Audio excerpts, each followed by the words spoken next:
Je m'explique. Prenons le cas de son vélo qui a été volé. D'accord? Son vélo qui a été volé, il a été volé par un individu, peu importe. D'accord? Maintenant, est-ce que si je devais, on va dire, trouver qui a fait le coup, d'accord? Alors, j'aurais deux possibilités. J'ai soit le voleur, soit Hachem. Bon. En fait, j'ai envie de vous dire, c'est les deux. Ah. En quoi c'est les deux? C'est les deux parce que notre fameux voleur, il y a un moment donné dans son histoire, on va décrire la scène comme ça pour qu'on la vive ensemble, d'accord? Il arrive dans la rue comme ça et il voit un vélo électrique flambant neuf, magnifique, dont il a toujours rêvé, d'accord? Et il est là, il le regarde et il voit, miracle, le vélo n'est pas attaché.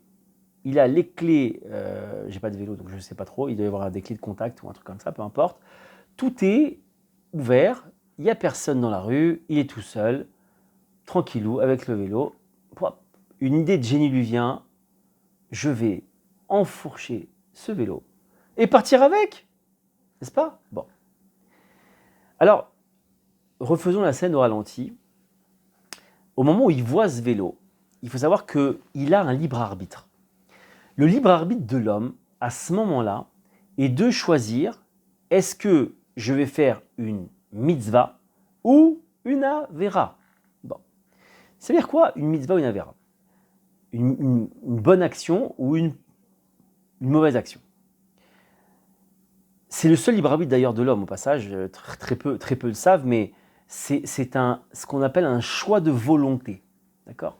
Est-ce qu'il va vouloir aller à droite ou est-ce qu'il va vouloir aller à gauche? Son libre arbitre s'arrêtera au moment où il aura fait son choix. Je veux enfourcher le vélo de mes rêves. Hop, il a pris sa décision.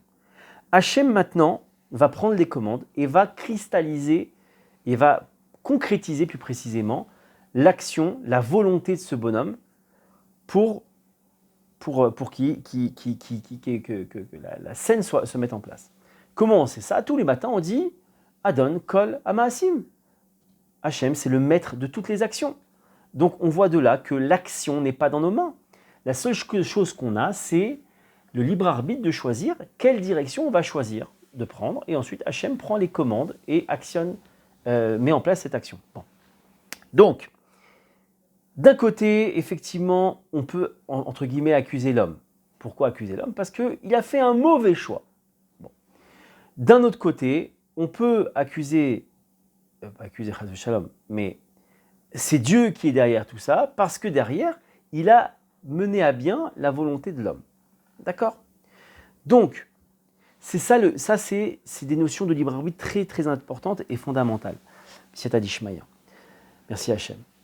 Mais maintenant, là encore une fois, la réaction que doit avoir ce monsieur, c'est ni de rentrer en accusation vis-à-vis d'Hachem, ni de rentrer en accusation vis-à-vis de ce monsieur. Pourquoi? On va rentrer dans quelque chose d'un peu complexe, mais peu importe. Quand ce monsieur a choisi de voler ce vélo, d'une certaine manière, il a été aussi choisi pour être le bâton de ce monsieur. D'accord? Alors, c'est-à-dire quoi le bâton? J'ai envie de dire plutôt le réveil de ce monsieur. Le réveil de ce monsieur, encore une fois, c'est d'analyser la situation avec les lunettes qu'on a dit au début, de la foi et non de la raison, en se disant, ok, c'est vrai que je me suis fait voler ce vélo auquel je tenais. Là-dessus, on ne balaye pas d'un revers de main ce qui se passe. Mais maintenant, ce qui nous intéresse, c'est pourquoi j'ai vécu ça? On doit toujours avoir cette question. Pourquoi j'ai vécu ça? Attention, pas le pourquoi je veux une raison parce que je ne suis pas d'accord. Je suis d'accord, je veux me corriger. Hachem, montre-moi pourquoi je vis ça. Là, on est dans le bon chemin. Là, on plaît à Hachem. Là, on est intéressant pour Hachem. Là, Hachem va vouloir nous aider. Là, il va y avoir des réparations de fait. Là, il va y avoir une aide d'Hachem. Là, il va y avoir des choses incroyables qui vont être vécues par cette personne. D'accord? Mais encore une fois, si elle prend l'autre chemin, c'est un autre problème, on en a déjà parlé. Donc, encore une fois, elle doit prendre cette décision de se dire pourquoi Hachem je vis ça? Qu'est-ce que j'ai fait, si je puis dire? Qu'est-ce que j'ai fait qui te dérange? Et à ce moment-là, quand on quand la personne a fait cette analyse-là, elle va pouvoir se poser la question. Encore une fois, c'est toujours mesure pour mesure. La première étape, c'est mesure pour mesure. Pourquoi j'ai subi du vol? En plus, un vol sur un objet auquel je tenais. Alors, là, encore une fois, miroir grossissant ou pas, il y a du vol dans les parages.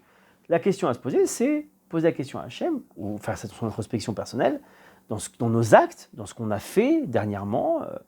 Est-ce qu'il y a eu un moment où il y a eu du vol? Est-ce que ça peut être encore une fois, le vol, il peut avoir beaucoup de visages. Ça peut être le vol à l'étalage, pur et dur. Ça peut être le vol plus subtil, où on croit que c'est pas du vol, mais on sait que c'est du vol, mais on le fait quand même parce qu'on se dit c'est pas du vol. Je vous laisse comprendre ce que c'est. Ou tout simplement voler par exemple du sommeil à quelqu'un. Voler ce qu'on appelle du da'at, de la connaissance à quelqu'un. Il y a plein de formes de vol. Ne croyez pas qu'il n'y a que le vol à proprement parler, qui est le vol pur et dur où le type il fait du vol à l'étage, ou du grand banditisme ou de l'escroquerie. C'est pas que ça le vol, d'accord? Donc il faut qu'il fasse cette recherche-là. Quand il aura fait cette recherche-là, il commencera déjà à demander pardon à Hachem, à savoir qu'il a fait une chose qui déplaisait à Hachem. Sciemment ou pas sciemment, encore une fois, Hachem veut qu'on se répare. Il n'est pas là pour qu'on dorme sur nos lauriers. Donc, même s'il y a eu une faute de vol, alors qu'il commence à chercher où est-ce que j'ai pu faire du vol, parce que c'était un vol sur lequel je ne me suis pas rendu compte que je faisais du vol. Je ne pensais pas que le sommeil c'était un vol, et pourtant tous les soirs je mets la musique à fond à 3h du matin par rapport à mes voisins.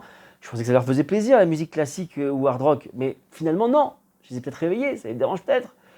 Et alors voilà, la tchouva, ça va être que je vais demander pardon à Hachem. Et je vais aussi demander pardon à mes voisins, de leur faire un cadeau, etc., etc. Donc ça, c'est la recherche que ce monsieur doit faire, mais c'est fondamental qu'il la fasse. S'il ne fait pas ça, il est passé à côté de cette épreuve. Parce que l'épreuve, Hachem, il n'est pas là pour nous faire souffrir gratuitement. Hachem, il est là pour nous réveiller et qu'on prenne conscience de ce qu'on doit changer. Si on ne le fait pas, on est passé à côté. Et encore une fois, je ne le répéterai jamais assez. Hachem ne lâchera pas. Il y a une faute. Il y a le voyant lumineux dans la voiture. Il continuera à mettre ce voyant lumineux. C'est quoi le voyant lumineux dans nos vies? C'est des épreuves, non-stop, non-stop, non-stop, non-stop. Donc celui qui aime les épreuves, et voilà, c'est un grand cadeau que je vous fais ce soir, celui qui adore les épreuves, qui adore les souffrances, qui adore galérer dans la vie, qui adore toutes ces choses-là, qui continue à ne pas regarder le voyant rouge, qui ne continue à ne pas faire d'introspection, qui ne continue à ne pas faire de tchouva, et il aura une vie d'enfer. C'est bon ça, hein? Alors voilà, ceux qui veulent vivre une vie d'enfer, voilà, je vous le donne ce soir, c'est un secret incroyable. Ne faites pas tchouva. Ne vous remettez pas en question. Dites tout le temps que c'est Hachem qui a tort, ou les autres, peu importe, et vous verrez que vous aurez une vie d'enfer, mais alors bien chaud, bien chaud, hein, flamme et tout, vraiment d'enfer. Vous pouvez faire remarquer, c'est intéressant, vous pourrez faire des grillades tranquillement, il n'y a pas de problème. J'arrête la plaisanterie, mais en tout cas, je vous assure que chacun y prenne conscience que oui, il faut faire tchouva, oui, il faut faire cette analyse-là continuellement, dans tout. Et ne cherchez pas à accuser Hachem. Hachem est inaccusable. Pourquoi inaccusable? Parce qu'il le fait pour notre bien, d'accord? Il le fait pour notre bien. Il veut qu'on se réveille, il veut qu'on se corrige, il veut qu'on change. Voilà. J'en finis pour cette histoire.